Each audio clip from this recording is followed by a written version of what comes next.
was called The Mensch Handbook: How to Embrace Your Inner Stud and Conquer the Big City.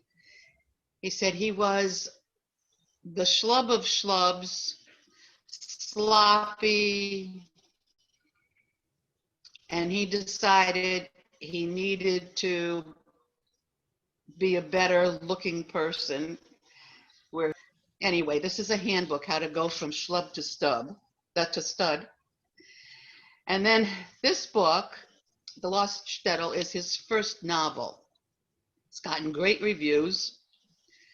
And in fact, one of the reviews was done by the Council of Jewish Writers.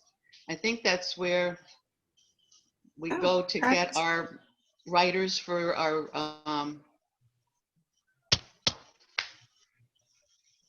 book the festival. Jewish Book Festival. Hello, Patty. Hey. Unmute.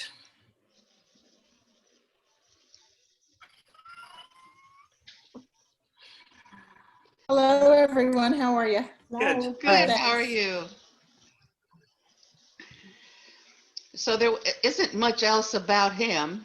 That's about it. Did anybody else come up with anything else about the author? He's very young, so this is, give him time. But this was his first novel. Like I said, it got really good reviews from many, many different sources. So this book basically is about a struggle between the past and the present, the old and the new. Did you have any issues with going back and forth? I know for some people that's a big issue when they're reading. Going from the present to the past, and was it at all confusing for anyone? You mean when they're reflecting back on stories from the guy who Spectre? knew the outside world earlier? Or there was Spectre, Leonard Spectre, who was in the concentration camps. Mm-hmm. And when he came, that was the first of that. But just when Yankel goes to Shmolsky, is that the name of it? Yeah, I think so. And going back and forth with him and his struggles. What did you think about him, about Yankel? Well, I'll start. I thought that Yankel was highly underrated by the town of Kruskal, whatever. Yeah, he obviously had far more intelligence behind his stupid eyes, and he was he was able to manage pretty much. The first time he's in the hospital, but the second time he manages pretty well to navigate. Did they go to Warsaw? I think they do, yes. Yeah. To navigate all the whorehouses. I mean, that's right, the whorehouses, yes. Yankel turned out to be an impressive young man.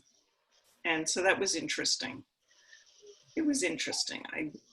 Anybody else? I mean, there were so many different characters in this book. Yeah, for me, Yankel really kind of repressed, how he was treated. He just kind of did whatever he was supposed to, when he was in the town and wasn't treated very well by anybody. But then I think a lot of that anger came out later. I think he's very principled and very moral. And I agree with you, he was underrated, but I also think a lot of that anger of how he was treated was really held back and kind of came out later on in the book because he just kind of took it and took it and took it. So I thought that was kind of an interesting, he was the hero, but kind of a flawed hero as most heroes are, right? Rochelle, any comments about any characters? Well, the fact that, he really didn't believe that the community that he left and where he came to, that, all of these things existed, and he kind of laughed at it. TVs and phones and cars especially, but I thought he didn't get angry. I thought, well, I'm like you. I didn't finish the last 100 pages, which I feel bad about because I really did enjoy the book, and I have to finish it now. But he actually showed a lot of anger when he was found out that the girl that he was going to meet was actually the one he was sent to look for and what she was going through. He showed a Right. lot of anger with that. Did you So, get a little bit beyond that when he met others, other prostitutes? yes. Okay. So he took out some of his anger on some of those prostitutes. I mean, it was more than just his sexuality, which he learned to enjoy, but there was anger in him for the way these people are treated. He was always very kind to all of them.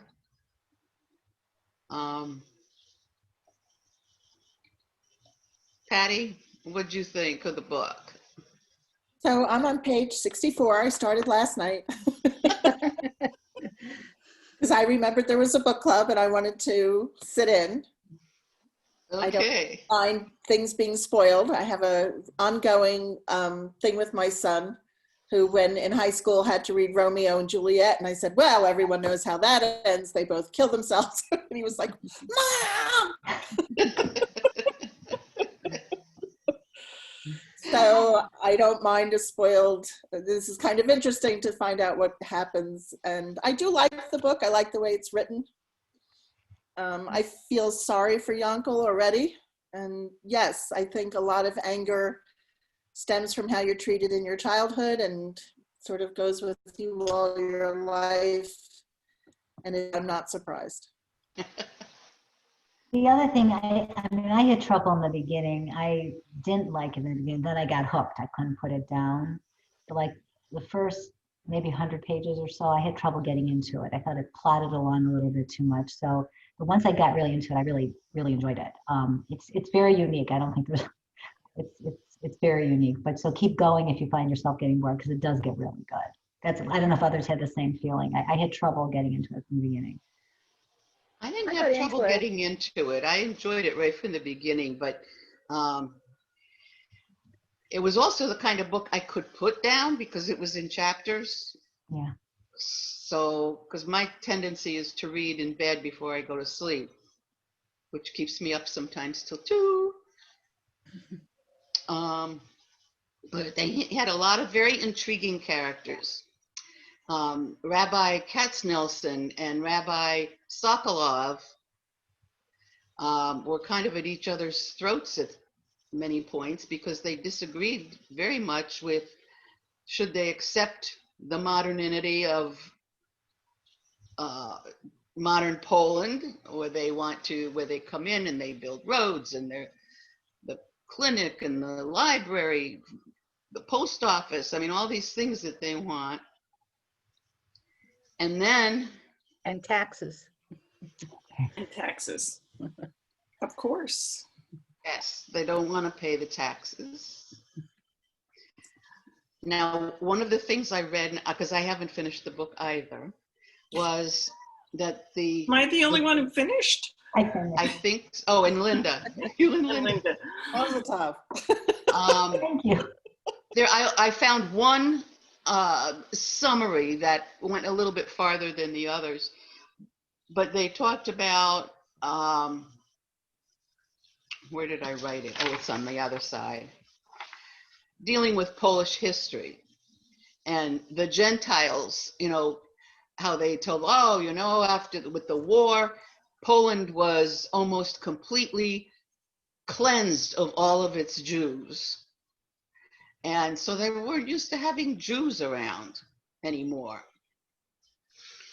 And then there was the idea, and now I don't know if this was in the book or if this is somebody's thought, that post-war, they decided the Gentiles, I always referred to them as the Gentiles, felt that the Jews didn't want to, that they knew what happened, that they were well aware of what happened. And rather than ask or demand for reparations, that they decided to develop this fake village and take advantage of all the modern things that they could put into this village, and then refuse to pay taxes. Was that part of the story at all? Well, there was a professor somewhere in England, I believe, who that was a phony. And so he goes on a speaking tour, or maybe I don't, I read this, I've had another book club since this, so I have to go back in my memory. Um, but he was picked up by the newspapers, calling the village a fake, saying that that this couldn't possibly have happened. And that's a question I have. Could it possibly have happened that this village was lost for centuries? And even though the gypsies came, and was it whoever the guy, Spectre, came in and out, and is it possible that really that it could have been isolated like that? So that then started it's sort of what you're saying, Suzanne, but it was actually a little bit presented as this professor guy who is challenging whether it was possible really to have this village. And then they started saying, oh, well, they only want to take this other stuff.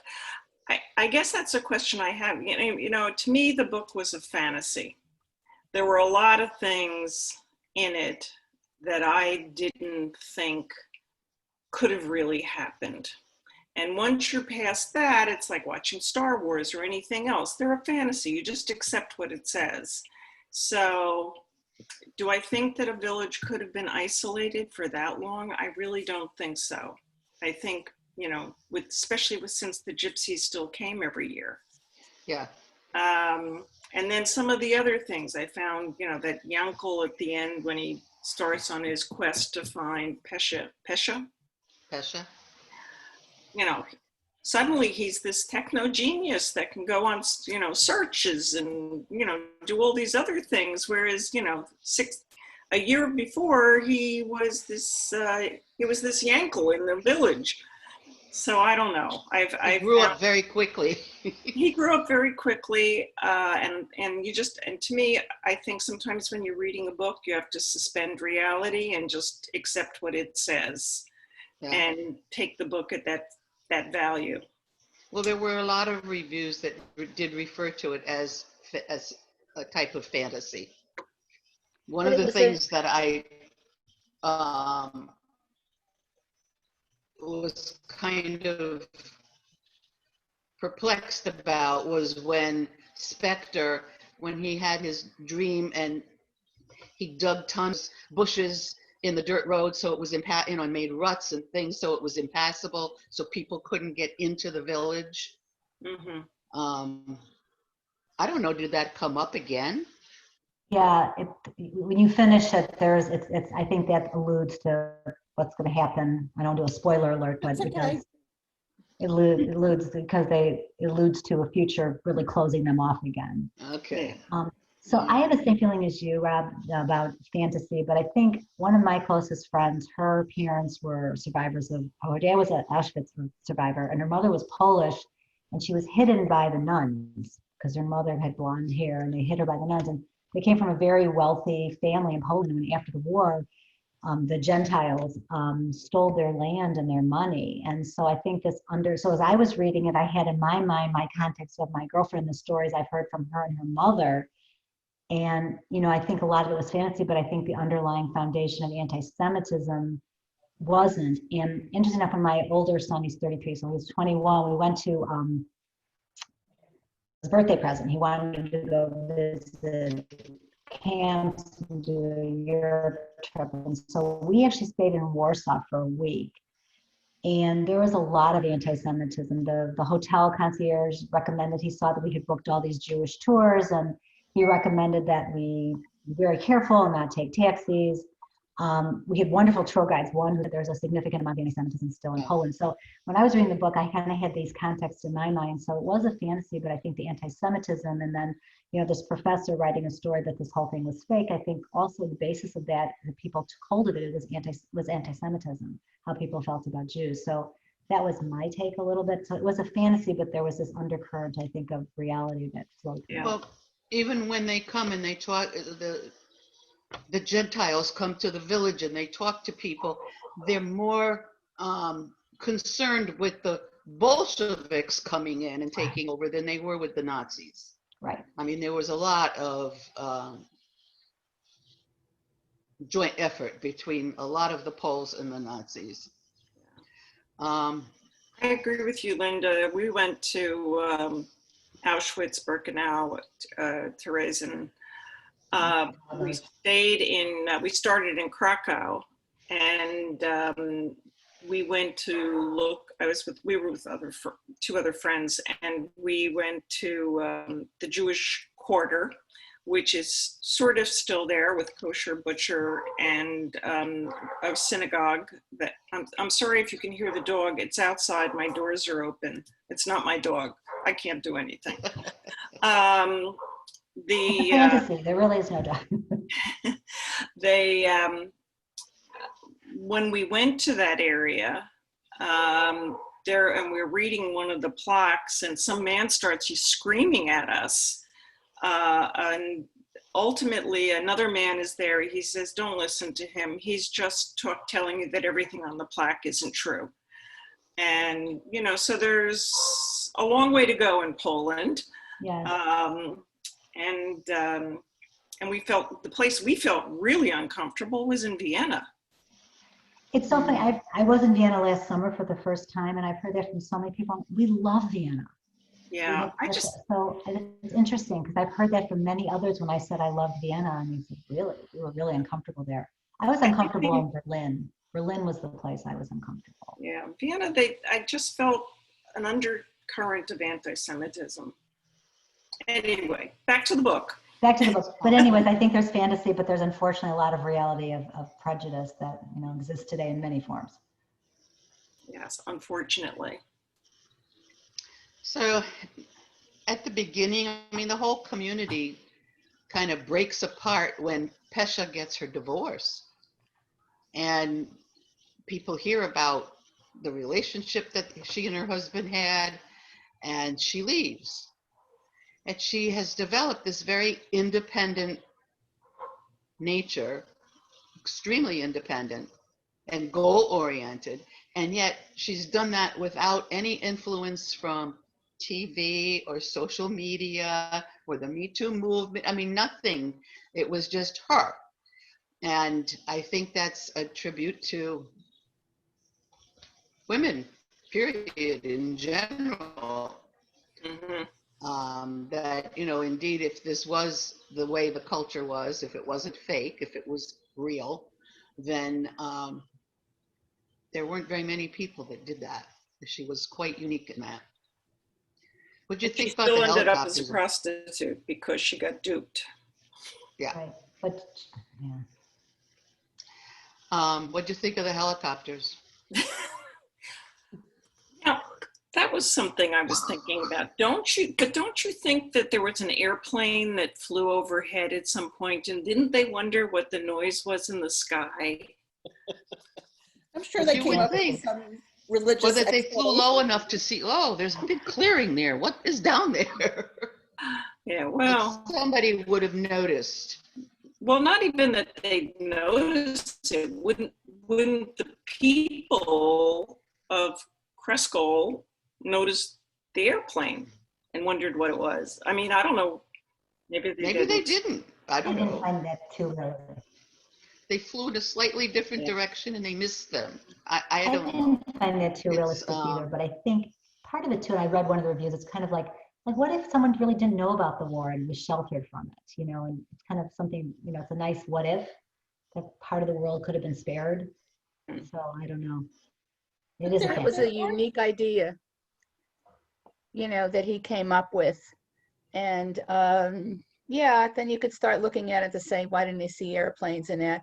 But I was here, Yankel grew up, didn't know what his mother did. And everybody kind of refused, you know. And even when he did come back, even the rabbi did, you know, they didn't give him any shelter. So they still had, you know, issues with him.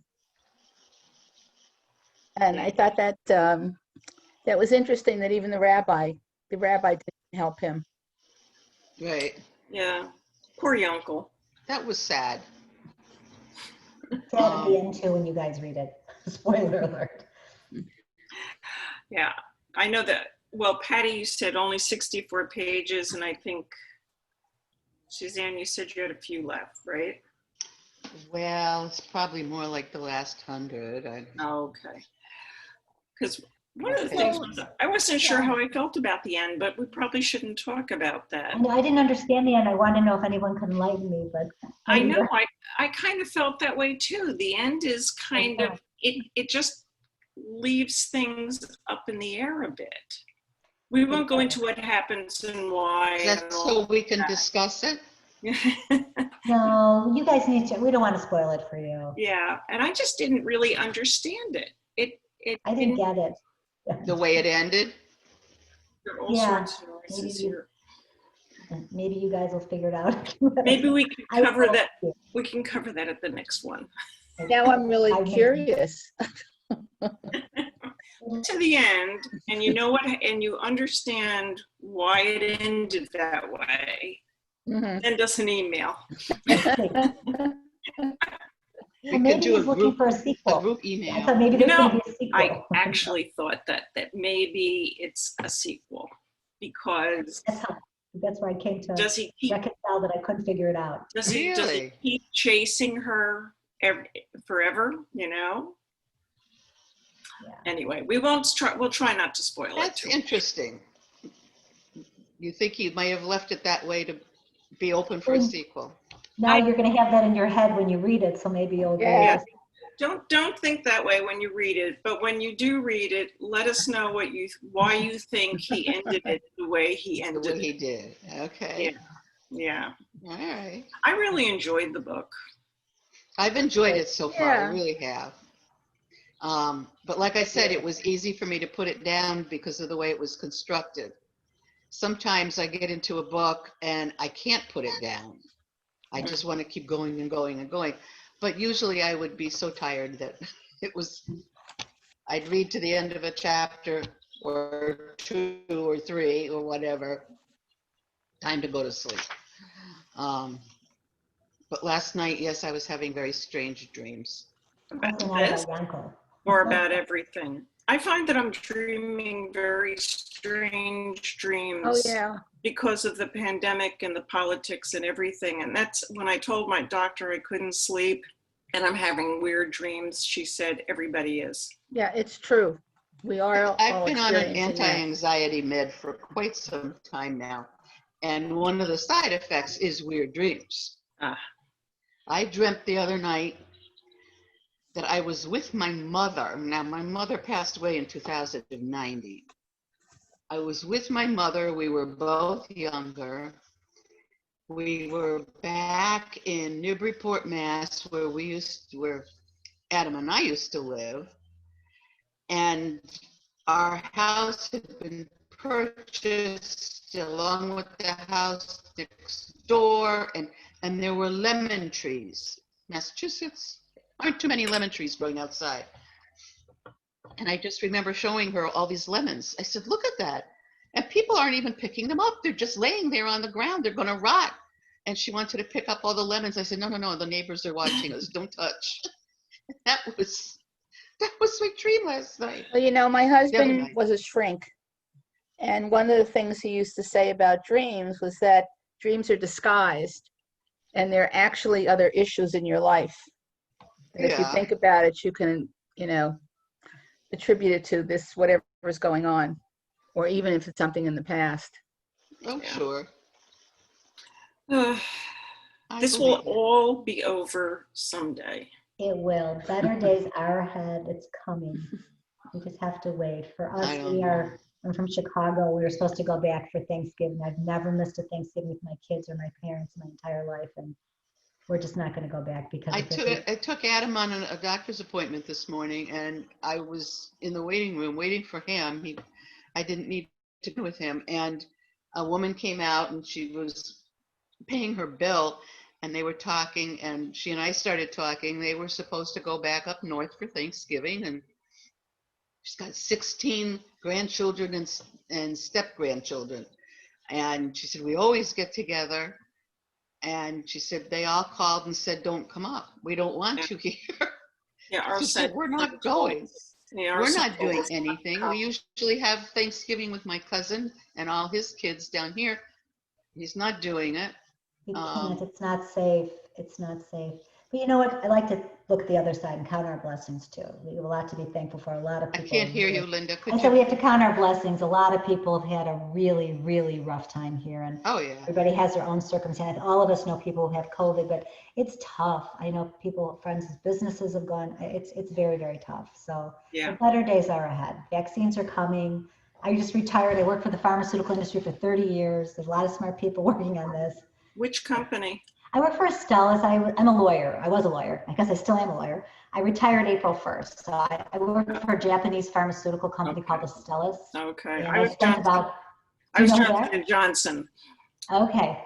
I spent about half my life in Japan. I had to go to Tokyo at least once or twice a month. Oh, wow. So it was getting tough. So, but anyways, but we have Anyway. a lot to be thankful for. We do. Yeah. Definitely. None of us are starving. We all have our homes. Right. We're safe. We're safe. And the We're world safe. goes on. Let's stay Did- safe. It'll turn, whatever. But with the context of everything going on right now, when I was reading this and the dissension among the groups, you know how they divided between the two rabbis, Sokola and the other guy, and it was kind of reminiscent of all the fractions that are going on now and how we're not unified. So I thought it was interesting. Some of what he was writing kind of resonated with what's going on right Yes. now, I think. Yeah. I have a question because Marilyn, who also read the book but couldn't come today, Marilyn Goldenberg, we were talking about Ishmael, Pesha's ex-husband, and she thought that Yankel was the person in the monastery. Yeah. And I said, no, it was Ishmael. Was I crazy? No. I don't know if you guys got that far, but no, Did you it do wasn't. the monastery? No. Okay. No, I agree with you, Rob. Okay. I think it's pretty clear because he disappeared and took some stuff when he Yeah. went to go. Yeah. And I don't think that Yankel was beyond that by that point. He was more World. in tune, more worldly. Good question, answer. Right. Worldly. But that part was interesting too, because I was surprised that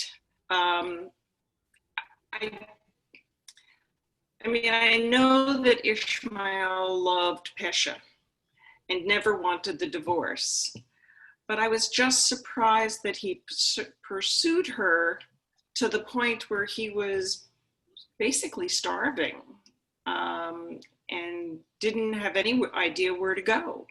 So I thought it was kind of an interesting Contrast? I'm not sure what that was supposed to be. Was that supposed to be an analogy to something? I didn't quite get it. I don't know. At first I thought maybe he was doing penance because he was an abusive husband. But then, and again, not to spoil, I think he just was obsessed with her. And But he also, I thought the difference between Ishmael and Yankel was like black and white. Yankel was this very kind, sweet person, and Ishmael was very violent. I mean, he was very mean and nasty, and he couldn't adapt to wherever he was. Yankel found a way to adapt. Regardless of his circumstance, he found a way to adapt, and Ishmael didn't. I mean, if he was starving, and where did he end up? In a monastery? He just was stealing from the monastery, and finally they caught him, and he, since he didn't speak Polish, you'll get there, he pretended he was mute because he couldn't talk to them, and they made him Brother Wisnowski or something. they gave him a name. They gave him a name, but it was like, but initially he was, I think, stealing food and some coin donations. What they don't call it, tzedakah, whatever they call it. The basket. The basket. Yeah. Yeah, So, it was a strange thing because you don't know at first that it's him, but yeah, I mean, I just think he was a bad guy. He was just. He was a bad guy. Eventually, I figured out it was him, but you Yeah. didn't know that in the Kind of beginning. did, but I think he just was kind of a bad guy. Where Yanko was just a really good guy who got into some bad circumstances. Mhm. Yeah. You know, and I think he, you know, again, I don't know how far you guys are in the book. Are you where Yanko's met Pesha? Have you guys Yes, read that yeah. part? Okay. yeah. I thought it was interesting, though, with something that you had just said, that, you know, that he was beating up Pasha. And I think it was told to the rabbi, but nothing was done. And it's almost like that's what happens today. I mean, I heard on the news this morning about this woman who was in the army and you know, she was having problems. And when you go to the authorities, they don't do anything. Yeah. Very true. That's another layer of prejudice, right? It's Yeah, another layer of yeah. prejudice here. Yeah. And Linda, I remember reading, and I can't remember what it was, but there was one paragraph that after I read it, I said, oh my God, this is what we're going through today. I had the About- same feeling. I said, yeah. Yeah. Yeah, well, when the Beden then interviewed him, oh, he swore up and down he never laid a hand on his wife. She's crazy. Well, And then that's, out of just being mean, he wasn't even going to give her a divorce. So it was just, And I don't know if you guys got to, but it kind of goes into detail, like when it goes back, like what happened and why she left and how she left. yeah. And it gives more details about, you know, why she left and, you know, but. So what are we doing next month? Are we doing the Jake No, I Lily or think we whatever were it is? supposed to be doing the third daughter, but I was going to suggest that we maybe, I don't know, I kind of feel skip December. I was thinking skip December because people, even though we're not going north to do anything, I still have gifts to take care of and Shiv and all that. And I'm also thinking that we're all suffering a little bit from Zoom fatigue. I mean, the book club, let's face it, the book club's more fun when it's in person. So I was thinking maybe we skip two things. One is maybe we skip December and make the third daughter for January. And for those who were not here last month, I've read The Third Daughter. Excellent book, excellent book. Historical novel about Jews in South America and what happens when young girls go there. It was very good, very well written, enjoyed it tremendously. But anyway, that's my advertisement. Okay. The other thing I wanted to ask for those of you here is Marilyn, the reason Marilyn called me was about doing it on Wednesdays.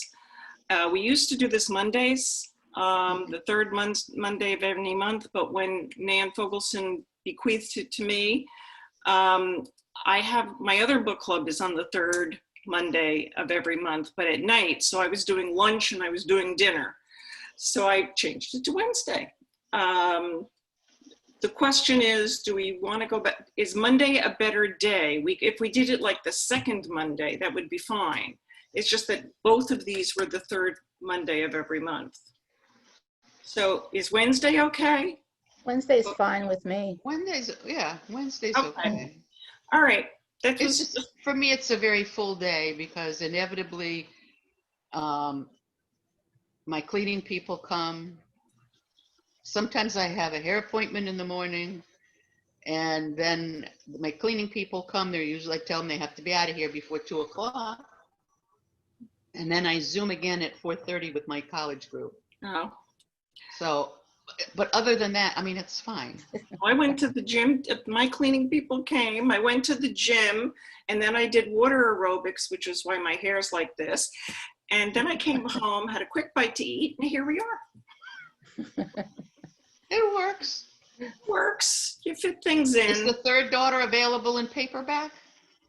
I believe it. It's not a terribly new book. It's not like hot off the presses. It should be available in paperback. I read it on Kindle. I wish you could share Kindle books. I know. I mean, if I had a book, I could share it with whomever. But it I definitely, thought you could do that with Kindle. Yeah, I think there is some way, but I don't know. I I don't know how to couldn't do it. figure it out.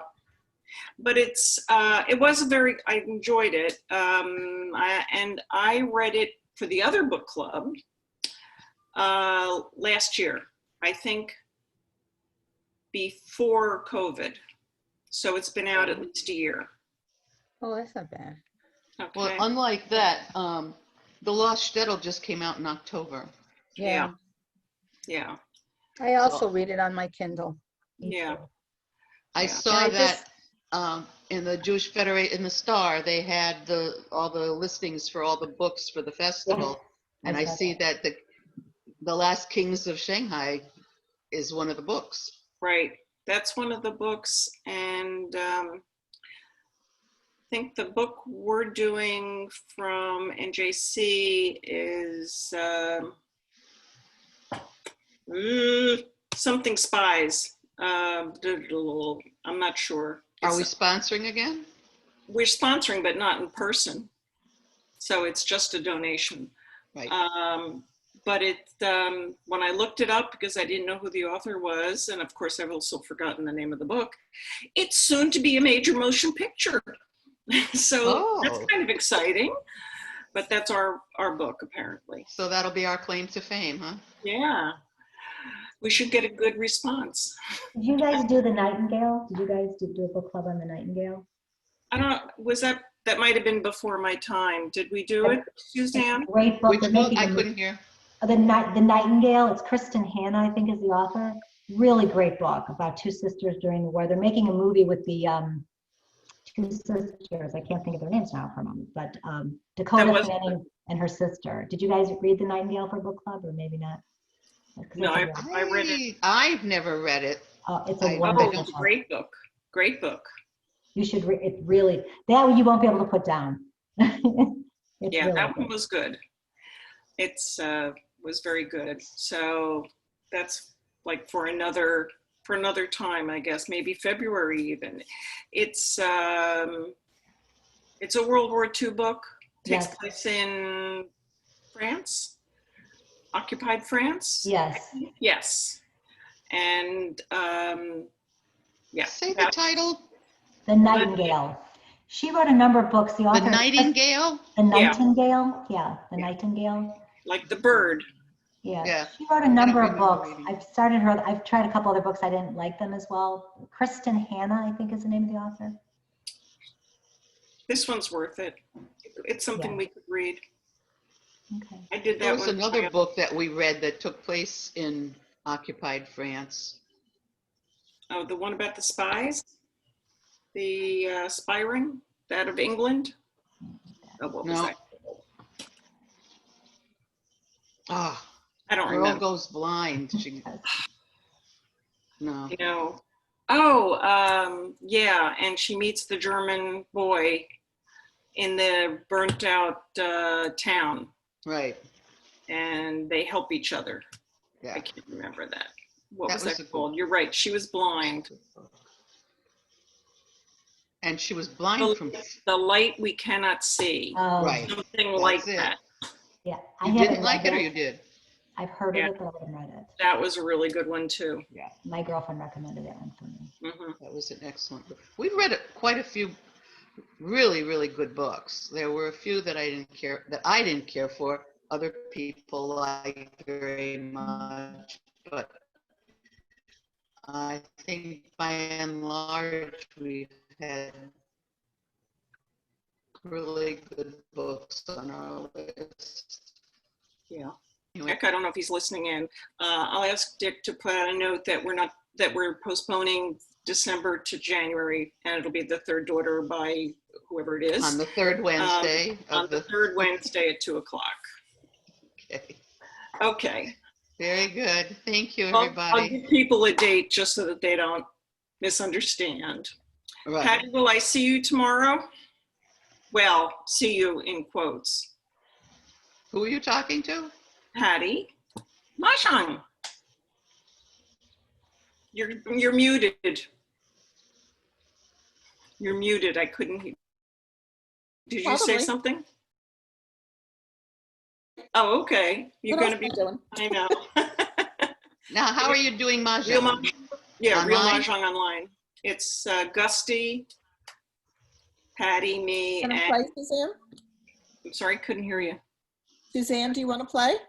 Do you want to play? Does anybody else want to play? Yeah. I play canasta. Does anybody play canasta? Okay. Online you play? What? You just go online at 1 o'clock tomorrow, and we're there.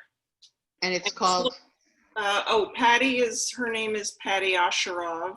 No, Patty Osh. It's Patty Patty. Osh. wait a minute, what am I supposed to do? I'll send you a Do you text. have real Mahjong? It's an app. No. Oh, you need that. Yeah, well, I'll send you a link and a. listen, I'm just about to buy my first smartphone. Yay. Hear me. Is that what the case is? The poor young guy that I was talking to looked at me like I had two heads when I said, and so what does that do? And what does that do? And he's just looking at me like, lady, where are you from? Where's my phone's over there. Yes, it's akin to a flip phone, except it doesn't actually flip. And I've learned how to respond to texts, and I do that with my college friends. I don't know how to initiate a text. Oh, Well, Because you'll it's so learn. old, I can't get instructions for it. And nobody that I know knows how to use one of these phones. So I decided for that, and for many, many reasons, it was time. And then Costco was having this sale on it's a Samsung, it's an Android, but it's like half price almost. They're only going to have 4 of them. So while we were talking, I mentioned he's looking up stuff on my Verizon account, and we're talking, and I said, I would have gotten a phone much sooner, but everybody I know has an iPhone, and I couldn't afford an iPhone. And he goes, well, we have this phone. Apple has a phone, an iPhone that's only $379, not on sale. And I went, what? So they have 7 of those, and they're not on sale, so there's no big rush. So hopefully by this weekend, I will have one or the other of these phones. You Yes, will love it I once was you get looking. started. Then I just have to learn how to use it and Right. get apps.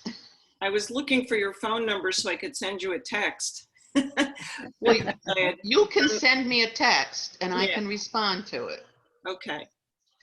but I can't send you one. I tried again last night to send my daughter a text, like, don't call me, our internet is down. That was so aggravating. I had PBS on and I was watching The Rise of the Nazis. And I don't know if any of you have watched that, but it's only an hour program.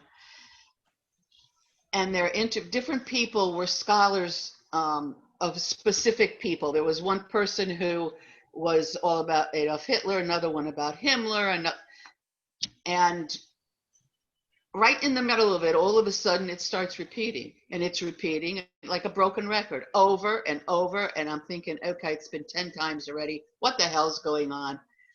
I shut the TV off. I look at my computer and I have no internet. I turn the TV back on. Sorry, but we have a connection problem. So that's why I was really worried. But I was so angry because, damn it, it conked out on me. Just when this guy was about to say something I wanted to hear, It's all or didn't want to hear, Comcast. but such is the modern life. Suzanne, you need a phone number of the person to do texting. Yeah, I know Can't that. use, okay, because you can't use emails. Right. Yeah, No, I was using my daughter's cell phone number.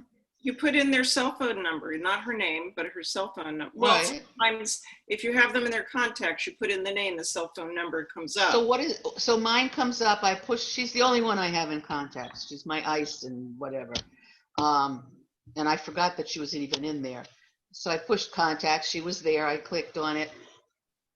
I wanted to put it into the, wherever it goes, and it said, Mark. What the hell does Mark mean? I don't know. I don't know. She obviously didn't get it because she hasn't responded to me. What's your daughter's name? What's my daughter's name? Alexandra. Oh, so it doesn't start with MAR or anything, like you didn't scroll and hit the wrong one. No. All right. Well, good luck with that. Make sure you Thanks. understand on when you pick it up on, or whenever you pick it up, how to use it. He says it comes with a really good user guide. I said, well, that's a good thing. No, they never do. The one thing about the Samsung, never- I don't know anybody else who's got an Android. He At lied. least if I get the iPhone, my son-in-law can walk me through things. My granddaughter can walk me through We things. just taught my mom, who's 80, who's 12 years just my old, mom going who's on late 80s, and 20. she's pretty much deaf about texting. I gave her my old iPhone, and Well, I'm not on okay. Facebook either, so it was all You're kind gonna of part figure and it out. parcel of leave me alone. I don't want to be part of this mass media, social media thing.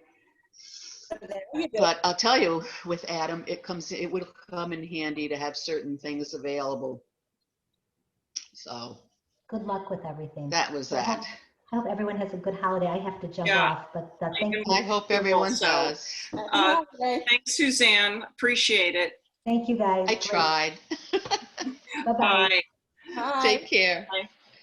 Patty, read the book. Finish the book.